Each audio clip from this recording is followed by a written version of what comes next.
ప్రపంచవ్యాప్తంగా ఉన్నటువంటి కోటాను కోట్ల హిందువుల యొక్క హృదయాలు ఆవేశము ఆక్రోశంతో రగిలిపోతా ఉన్నాయి.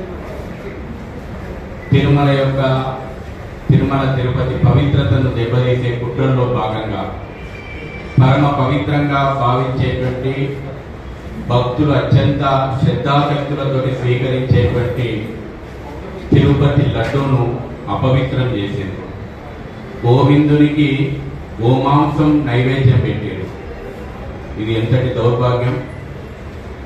స్వయంగా గోవిందునికే గోమాంసం నైవేద్యం పెడతారా మీరు? నాటి ముఖ్యమంత్రి జగన్మోహన్ రెడ్డిని, వైవి సుబ్బారెడ్డిని, కరుణాకర్ రెడ్డిని, గత అనేక సంవత్సరాలుగా ఈవోగా వ్యవహరించినటువంటి ధర్మారెడ్డిని, గత పాలక మండలి సభ్యులను అందరినీ మూకుమ్మడిగా నడి రోడ్డు మీద ఉరిదీయాలనేంత కతి కోపాన్ని భక్తుల వల్ల డిమాండ్ చేస్తూ ఉన్నారు. వీళ్ళను బహిరంగంగా ఉరిదీయాలనేటువంటి డిమాండ్ వల్ల భక్తుల నుంచి వస్తూ ఉంది. వెంటనే అరెస్ట్ చేయాలి. సాక్షాత్ ఒక రాష్ట్ర ముఖ్యమంత్రి నేషనల్ డైరీ డెవలప్మెంట్ బోర్డు నివేదిక నుంచి బయటపెట్టినటువంటి వాస్తవాలను ఆంధ్రప్రదేశ్ ముఖ్యమంత్రి చంద్రబాబు నాయుడు గారు ఈవో కన్ఫర్మ్ చేశారు.